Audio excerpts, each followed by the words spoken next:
In this third demo, we're going to have a look at the option of sending a large message through service bus in this RPC pattern, but this time we're going to combine the use of a session but without a transaction. In the same as in the previous demo where we used a transaction, we're again going to use this request with session queue, which has session enabled, and we're going to use the response queue that we've used in all of the demos so far. Now if we take a quick walkthrough of the code here, we've got the same client and receiver, and in the client this time when we start, we're going to create our message, which will have a whole bunch of H's, however many we decide to send. And in the send of the message, you notice that the code's exactly the same as before, where we're going to get the message come in, we're going to serialize it, and then we're going to iterate over that memory stream, but just send the message in chunks. But the key thing to note is this time we haven't got a transaction around this. So if, for example, our application dies halfway through processing that stream of data, then half the messages will be on the queue and half of them won't. Again, you can see down here we're going to be using the send async to send the messages, and again, because we'll be sending async, that also means we lose some of the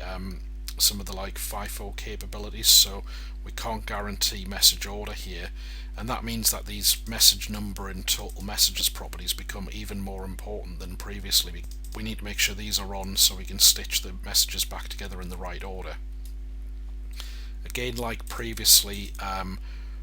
when we get our response back from the receiver, the message here it's going to accept the session and using the session ID that we've created on the original message, and then we're going to keep polling and pulling these messages in until we get to the last one, and once we've got all of the messages that we expect, then we can stitch them back together and acknowledge them, deserialize it to get our very big data type object, and then we can just display that in the console. Likewise, on the receiver, we're going to start the application off, and this time it's going to be polling the request queue, and you can notice here again it's the same code as previously, with the only difference being we're going to be pulling messages in but without a transaction. I've also, just for illustration purposes, I've used the receive batch method here instead of the receive, and to be frank, I don't think this really makes any difference based on the documentation I've read, so I guess if you had small messages it might make a difference, but the documentation really indicated to me that the batch of messages would hold messages up to a size of data of 256k, so that's almost like if you had one full message, and the messages we're going to be receiving are going to be full with the exception of the last one. So I think even if we use receive batch and set the prefetch count, which I've done here, to a higher number, it's still only going to pull one message at a time anyway. That's how I've interpreted the documentation, but I guess further exploration of those two features is a little bit out of scope for this particular article, but let's take a look at this in action now.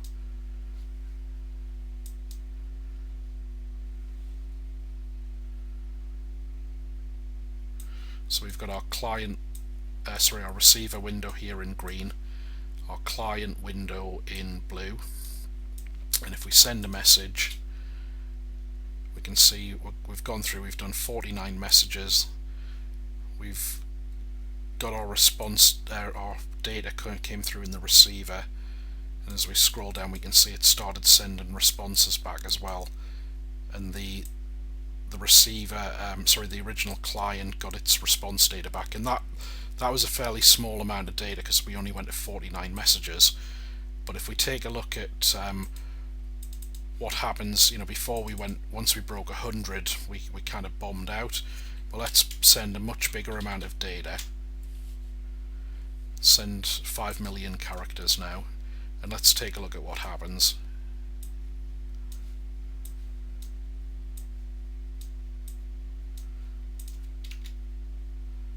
So you can see now we've suddenly sent over 2,000 messages,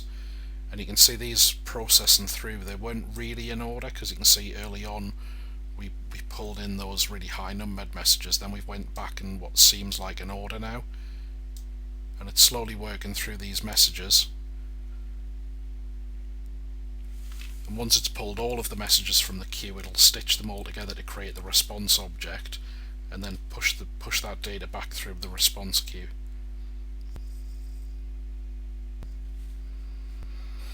I guess actually this illustrates a really good point about this pattern, where